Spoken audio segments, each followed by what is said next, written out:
Hello, JRPG fans. Welcome back to the JRPG Report. It's another week, and that means it's episode 87. It's the day before Thanksgiving here in America, so we've got so much to be thankful for.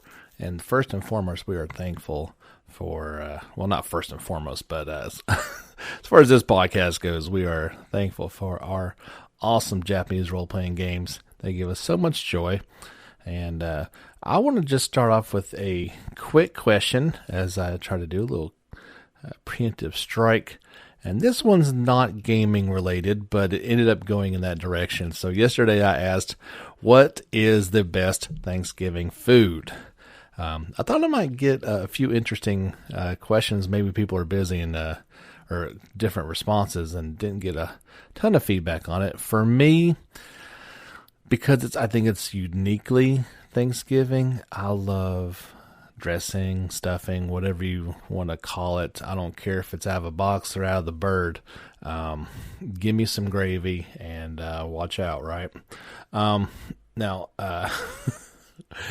Jordan replied in several different ways.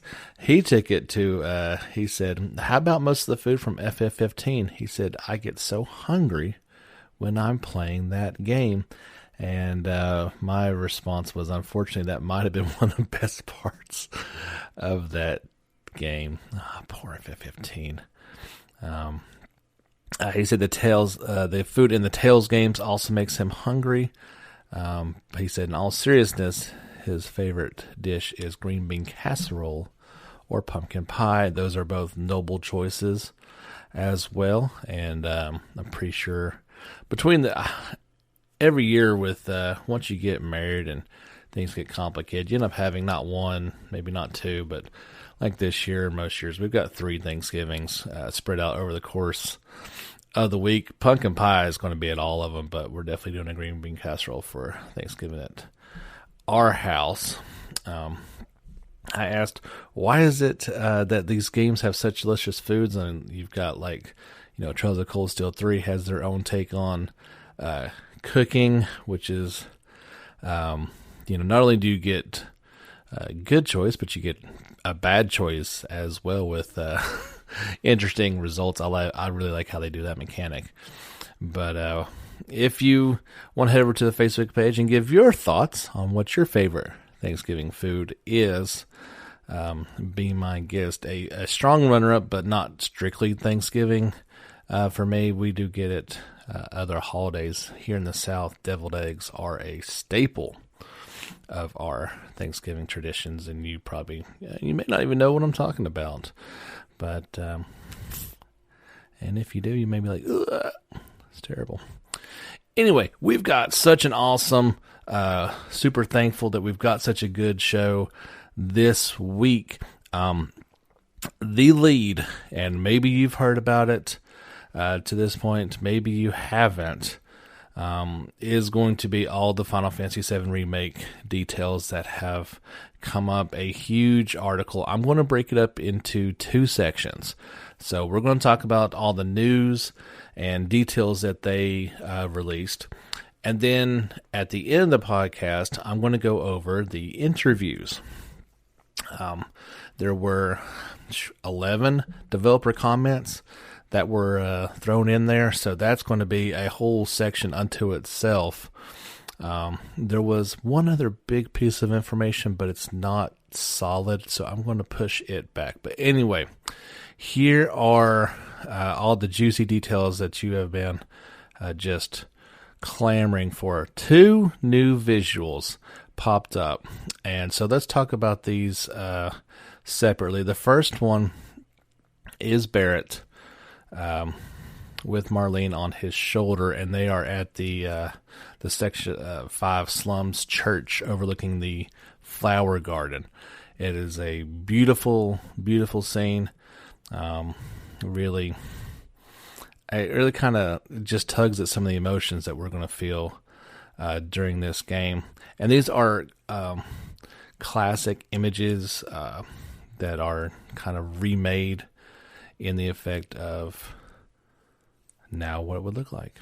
The other one is Aerith overlooking kind of the field, and in this one it would be kind of remaking that scene where the High Wind is off in the distance. And I heard a podcast or a YouTube video about this earlier, and see, the High Wind is not in this shot, as that is something that won't be in the first part of Final Fantasy VII Remake. That'll be in part 2, and it's something that she, never got to get on board with. So they kind of corrected that, so to speak.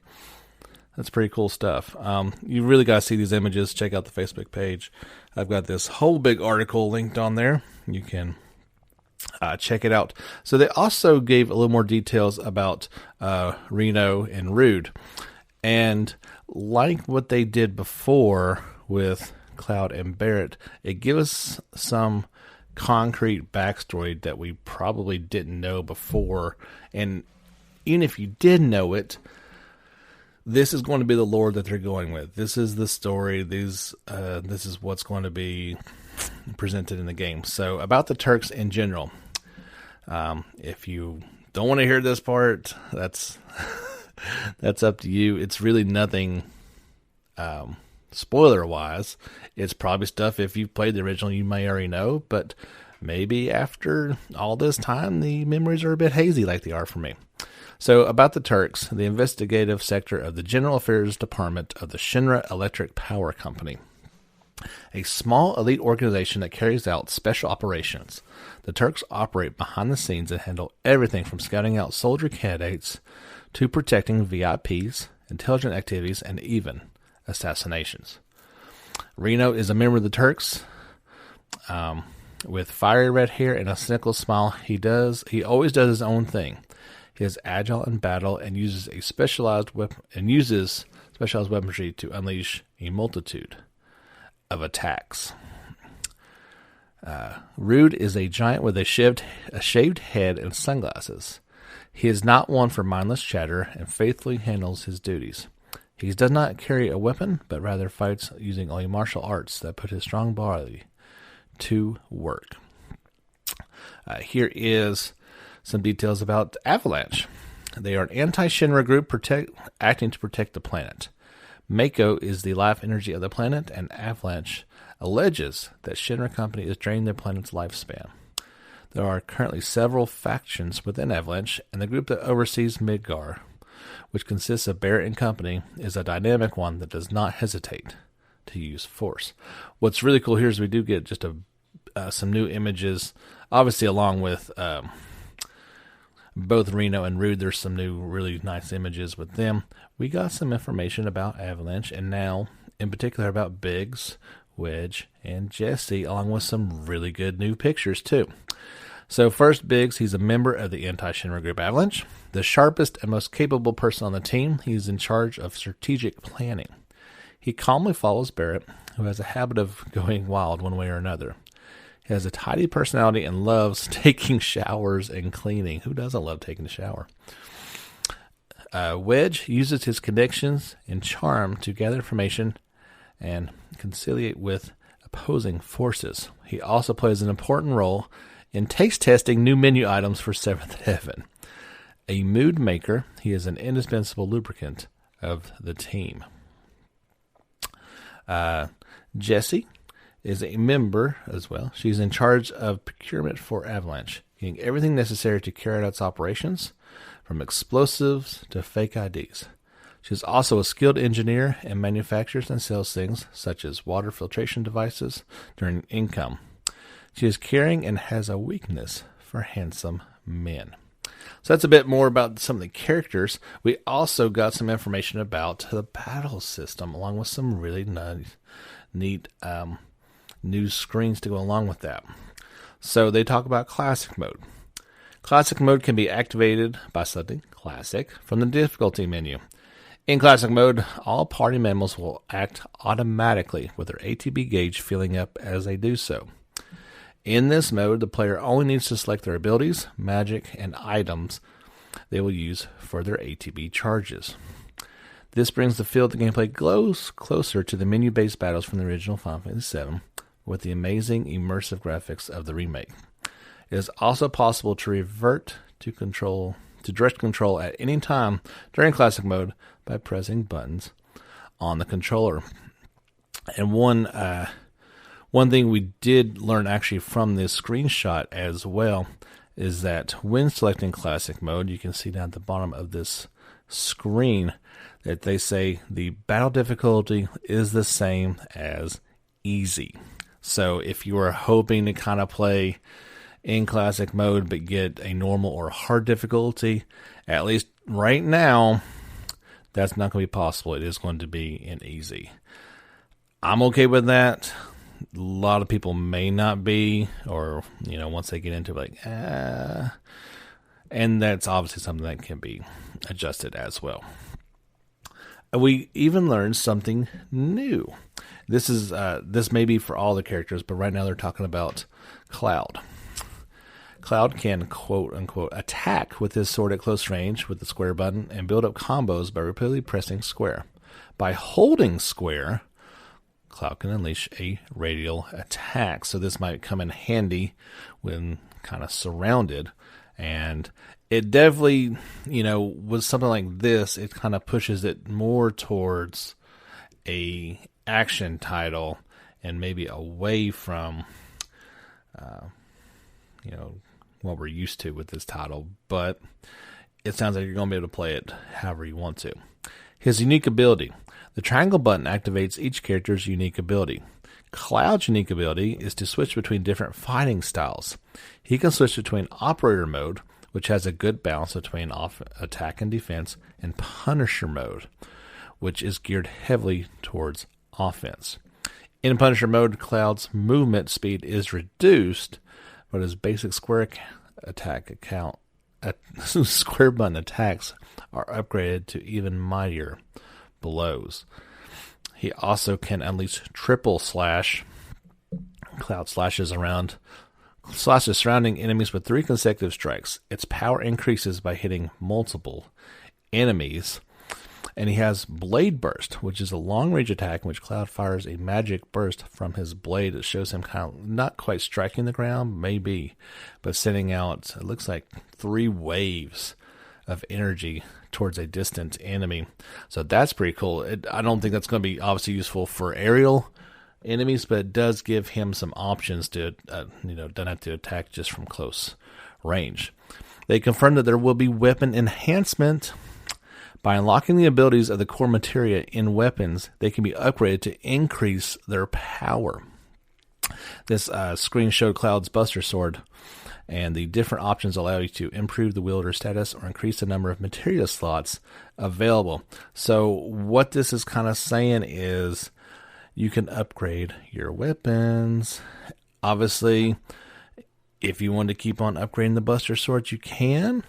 It's not going to necessarily be that every time a new weapon comes out, you're going to have to switch to it just because of its increased attack. That this next page actually shows the different weapons that he can choose, and it does have the Buster Sword. It has the Nail Bat. I can't quite see this other one. The Iron Blade, and I believe that says Hard Edge. It's a little blurry in the picture. So at least 4 weapons for him to choose from. And just at a glance, it looks like the Buster Sword has a 15, maybe like a power rating or something like that, where the other ones are listed at 55. So you'll have to balance what you want to do and what you want to upgrade. Obviously, you'd like to keep the Buster Sword as long as you can, but I'm not like one of those people that has to play with it the whole time. I like the other weapons, and it's just a part of, most games, you change your weapon. It's just a part of it. They talked about materia just a little bit, and they have something called the SS ability. When you use SS on an enemy, you can see the resistance and weaknesses, making it easier to defeat them in battle. So it's basically like a scan. I don't know why that's necessarily listed under materia, maybe some. But it is detailed. And everything that you can, I mean, they've got obviously the name and the HP. It's got a description of it. It's got what it's kind of weak to, how much experience, AP, and gil that you get, the items dropped, what you could steal from them, resistances, immunities, if it has any resistance for that, absorbed elements, and even a battle log for each enemy type. So it shows Barrett going off against a, what is that called? A Gastrak? A Grushstruck? Not familiar with that one. But it even shows the number of defeated enemies and how many they staggered. So really, really cool stuff. That's a lot of detail, even by RPG standards. We've got a little bit of information about summons. They say, while equipping summon material, you'll be able to summon a powerful ally once the special summon gauge fills up. Summons will fight alongside you automatically on the battlefield, but you can also use your own ATB charges to have them perform special abilities. Just before they leave the fight, your ally will unleash a powerful special move, and it has been confirmed that you will have Chocobo and Moogle as a summon. The world-traveling Moogle riding atop his partner Chocobo. It is cute on cute. The simple sight of which provides healing. They have the ability which is called Mog Bomb. That's what that, well, not that does, but it shows him kind of throwing off some bombs, and there's stars going off all over the place. And their final ability will be Stampede, of course, from the classic Chocobo summon.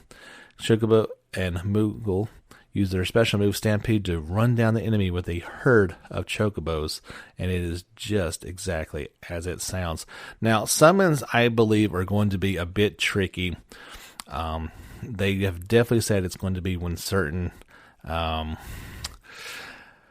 requirements are fulfilled, and I believe that requirement is going to be more of a space issue. It may be like if you're in a tight corridor, you're not going to be able to summon these giant monsters. I think the obvious thing was it's going to be boss fights that you're going to be summoned on, but right here, it does not look like that in the screenshot here for Chocobo and Moogle that is indeed a boss fight. So I don't think that is necessarily the case. They talked a bit about some of the locations that we will be visiting. Locations from Final Fantasy VII have been faithfully recreated in high quality. Several locations that could not be explored in the original version have also been added. So they talk about the church in the slums. The old church is at the edge of the Sector 5 slums. The building is old and houses the crash test rocket launched by Shinra. One of the few places where flowers grow in the ruined slums. Aerith takes care of the garden there in her spare time. And it even shows her house. Aerith's house is located in the corner of the slums. Aerith and her mother, I've never gotten her name right. Elmira, I think that's that. Live there. They grow a variety of colorful flowers in their garden. And every day Aerith delivers them to the residents of Midgar. Clear water flows down from the cliff behind the house, which, coupled with the loveliness of the house itself, make for a beautiful scene unseemly in the slums. The render is amazing for the outside of the house. The inside is very basic, but it's exactly the way that the house was. It has changed a bit. I saw a screen by screen with this in the old one, and there's when you run over to the garden on the right side of the house, you had to climb the ladder. I think that just didn't really work aesthetically. And they have changed a few things, quote unquote, but it is certainly for the better. It makes much more sense. So they did show some of the darts that you can play there in the Seventh Heaven bar, and even a screenshot of the bike battle against Shinra with Jesse on board. That was shown in the demo just a little bit, so it does look like there's going to be that added scene that the only time you're going to be riding the bike is not necessarily at the very end. This is a different bike, it looks like, that you are on at this point in time. So let's stop there for Final Fantasy 7 new remake news momentarily. That was a lot to kind of digest, and if your interest is not perked by this point, I don't know what else necessarily would. Definitely check out the images that go along with this. You're going to get a little more fired up. We've got a whole big section at the end to talk about with these interviews, but we will wait for just a moment on that. I've got a bunch more news to talk about. Let's take just a quick break, and then we'll talk about all the news and happenings of the week here on the JRPG Report. All right, everyone. Happy Thanksgiving. It is actually the next day. We started recording on Wednesday night and had to push it into Thursday. So I want to take just a quick moment and play a clip from my recording last night, and you can get an idea of what went down here in the Fisher household. To the game's official website, there is a calling card on there, and so don't worry, everything was okay. Those were just the screams of my 5-year-old as not a small spider by any stretch, but certainly not a big spider, was crawling across the kitchen floor, and she lost it. Obviously, I stopped everything to go make sure everything was okay at that point, and saw her climbed up on the back of the couch, just screaming her head off. We've been in our new home for a few weeks now, I guess over a month, and this is actually the second spider that has made an appearance, and she is not a fan, to say the least. But anyway, so we had all these big plans to get the podcast recorded on Wednesday night and get it out to you guys here on Turkey Day. That's going to change just a little bit. So here's what I'm planning on doing. I will finish up all the news parts, and we will call that a show. And I had teased about the interviews with the 11 game makers there for Final Fantasy VII Remake. I'll make a separate Sunday special for that, and that'll come out on this Sunday. So because I think it's going to be a pretty long podcast if I don't do that, and I kind of want to get this one out there today. So let's just do that. And so without further ado, let's just rewind and we'll start over where I think I was at. Like I said, this would have been probably the lead if we didn't have all that information come out about Remake. But it is purely the announcement about the announcement. Atlas will make a Persona 5 Royal announcement for the West on December 3rd at 9 a.m. Pacific Time, 12 p.m. Eastern Time. The company teased a countdown to the, quote, when the truth will be revealed, unquote, was also added to the game's official website. So they put out their calling card, and it says, to all Phantom Thieves in the making in the West, colon, you have 12 days until we expose the truth of Persona 5 Royal once and for all. Now, this was back on November 21st. That's how you get the 12 days. Game, of course, is already out in Japan, and the window was just spring 2020. We're going to find out, guys. So what I'm thinking next week is it'd be really silly to have this come out this information come out on Friday and me do a podcast on Thursday. Now, Fridays are not good days for me. I don't know what exactly I'm going to do. Maybe I'll record the bulk of it and then make another little snippet about this information, because I'd hate to wait a whole week to really talk about it. That seems silly.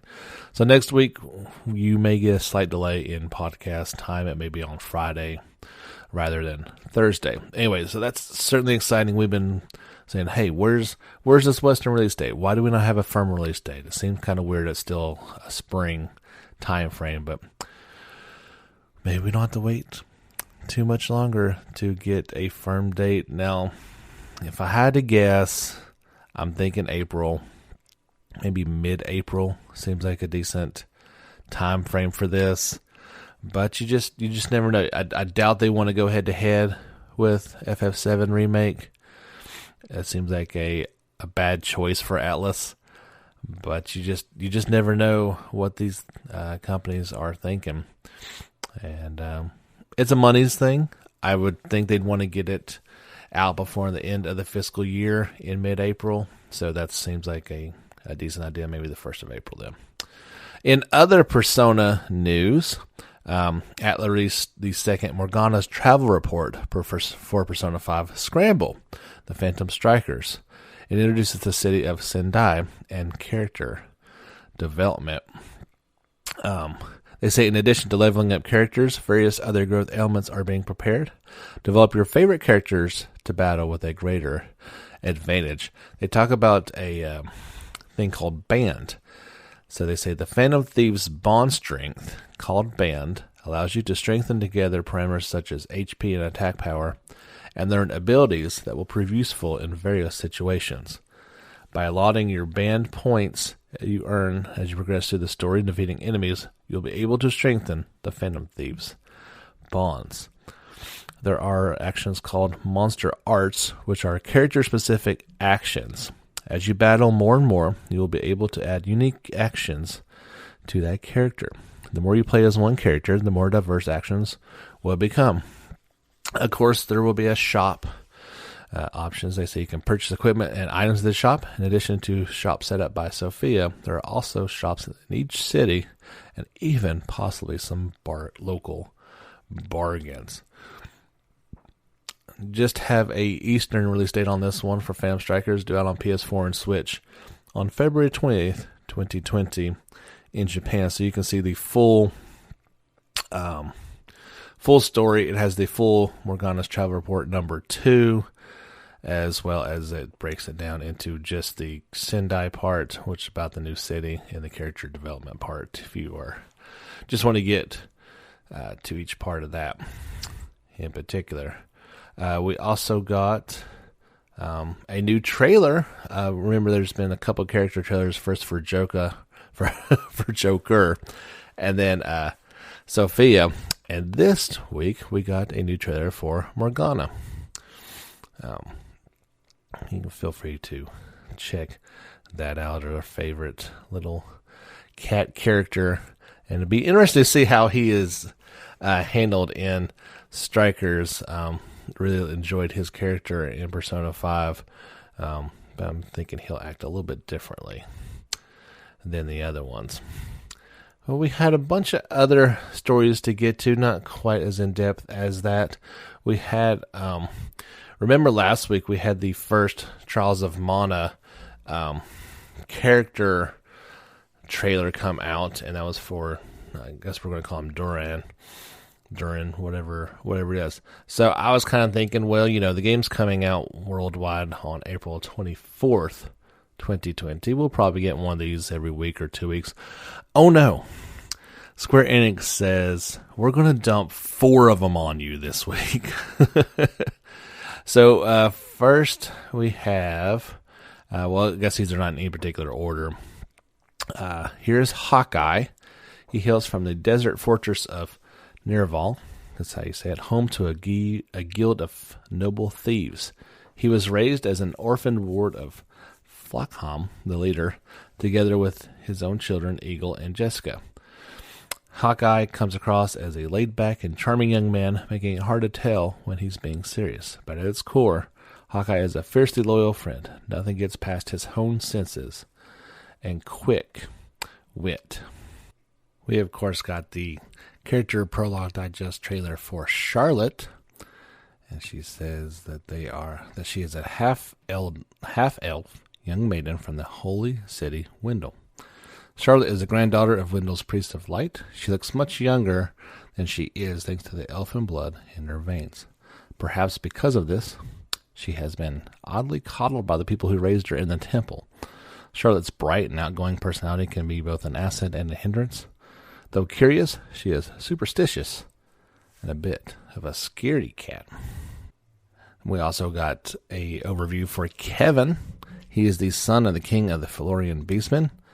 Kevin is the heir to the throne of Feoria. That's hard to say. His father is the king of the Beastmen, but his missing mother was a human woman. Kevin's father raised him to be a fighting machine, which affected his social skills. He is unused to conversing with humans, which can make him hard to understand at times. The ice around the young boy's heart only began to melt after making friends with Carl, the wolf pup. We got an overview for Angela. So this will be the last of the 4. She is the rebellious princess of Altina, kingdom of magicians.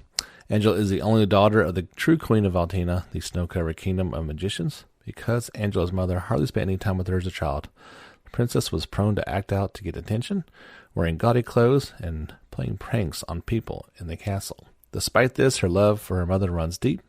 Angela never got the hang of casting magic spells, a problem that plagues her to this day. I think we talked a little bit about those descriptions before. The game is shaping up quite well. We had a whole bunch of information about it.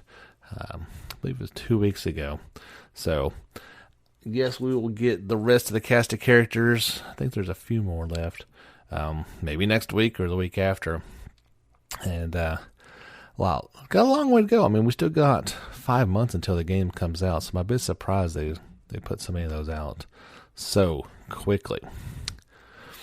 There was a couple of days ago, they had a Atelier Fall Festival live stream on November 26th. They featured the downloadable content that was coming out for Atelier Ryza, which is called Claudia's Story. Live gameplay from the remakes for Atelier Shally and the Atelier Dusk trilogy.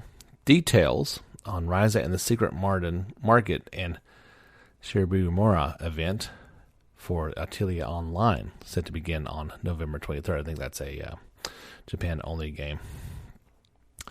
The description also teased that Gust may also blurt out its enthusiasm and ideas for the next Atelier game. So that happened, and I didn't get a big detailed story about what exactly happened during the live stream. But they did announce a collaboration between Ryza and the Romance of the Three Kingdoms Part 14. During that, details were going to be announced at a later date and time. There was also the brief description about the next game. They say, since a great deal of people played Atelier Ryza, Gust has received all sorts of feedback.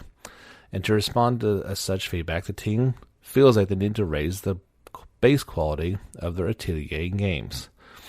It was also noted that the Atelier Ryza theme of summer and youth was well received among players, so in the future, Gus believes it should continue to insert clear themes into its games.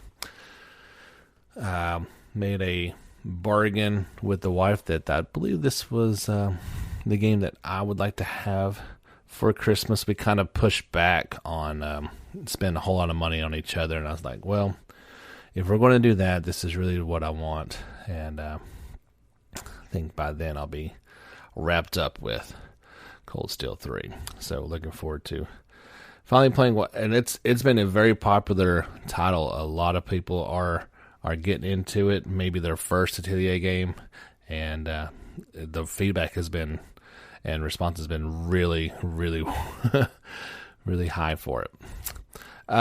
In other news, Compile Heart announced, I guess it's VVV Tunia, the latest entry in the Neptunia series for PlayStation 4 in the latest issues of Dengeki PlayStation and Weekly Famitsu.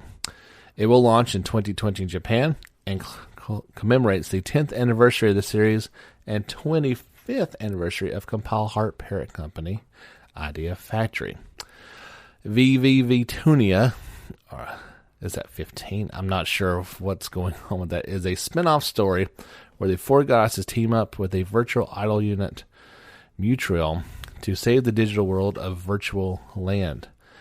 Mutual consists of 6 idols, only 2 of which have been revealed thus far.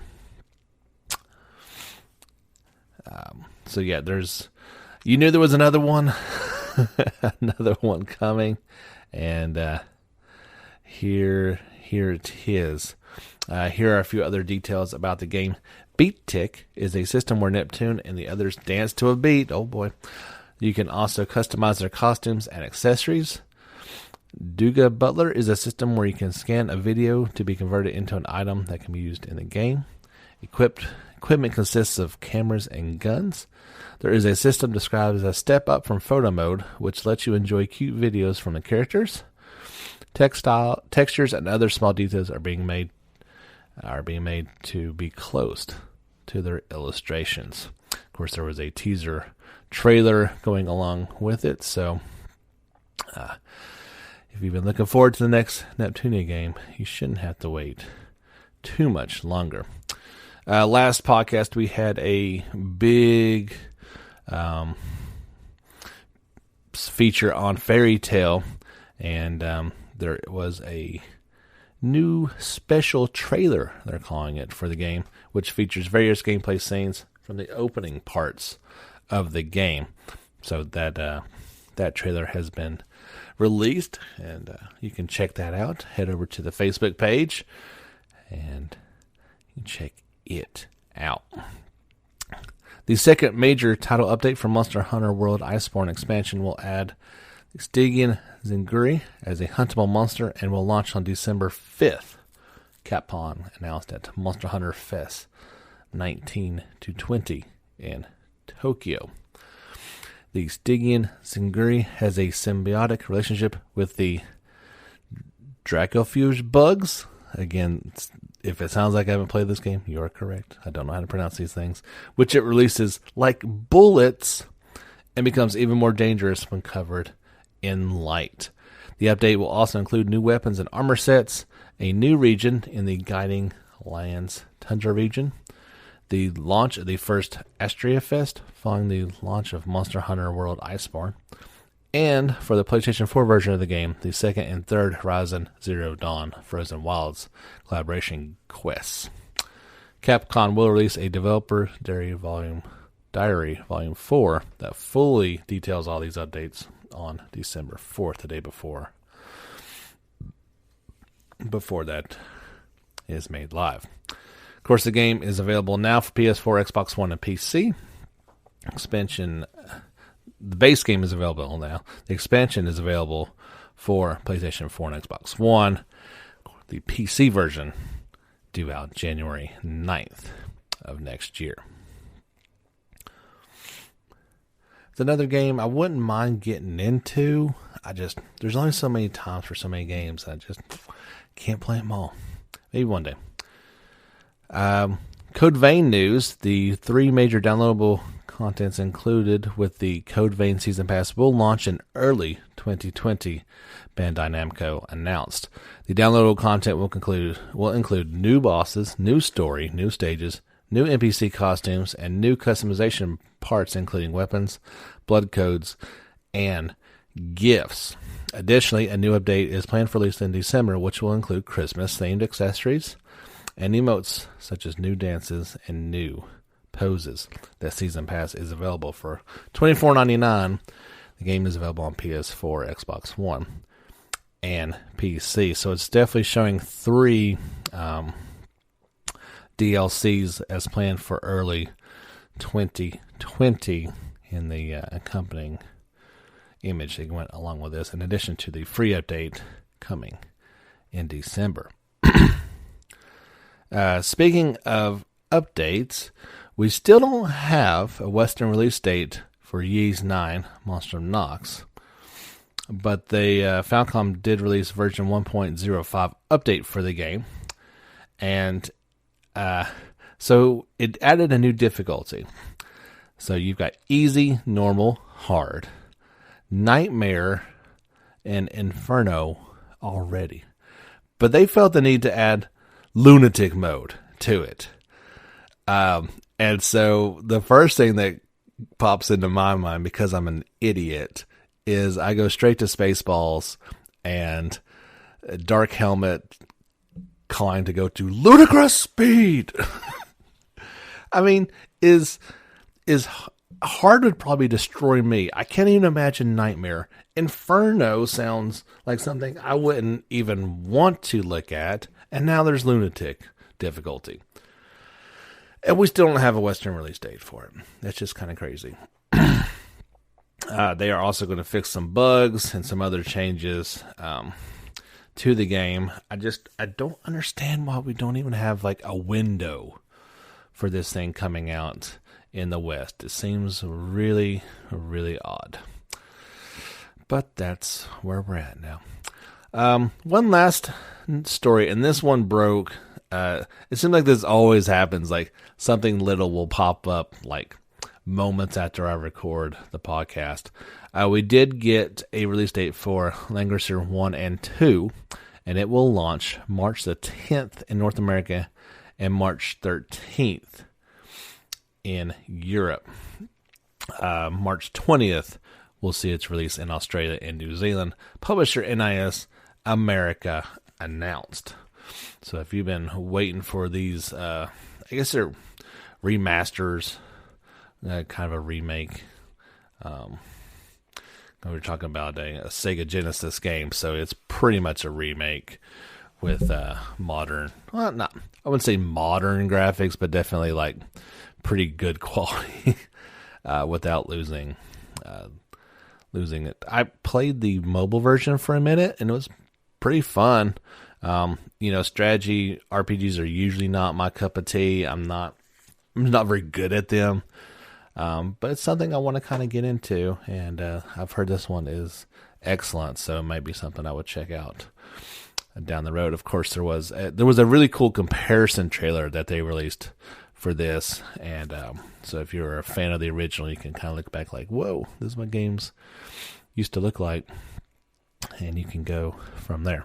So yeah, we'll go ahead and end the podcast on a note there, because we're plenty long enough as it is. I don't know how long it's going to take to get through those interviews, but it'll be a while. So look forward to a Sunday special with the Final Fantasy VII Remake developers. There's some good stuff in there, and I can't wait to share it with you on the next Sunday special. We do have an update. Our listener support, we now have 3 entries in it. Joining Dalton and Jordan is Andre. So I need 2 more people to sign up for listener support, and we will make that contest go live. Don't forget, you can sign up at least. Doesn't matter which level you choose. I'd take more than 99 cents a month. That'd be really great. But if you do that, then we can move forward with the big sweepstakes. We've got 1 more month to sign up for listener support, and I would make a drawing in the new year. If at least 2 more people sign up, one of them will win the limited edition Final Fantasy VII Remake. Very exciting times. So that's going to do it for today. Thank you so much for listening in, guys. I truly appreciate it. This has been episode 87. My name is James Fisher. Wishing everyone a very happy Thanksgiving. And whatever you do, don't eat too much so that you can't get back out there and level up.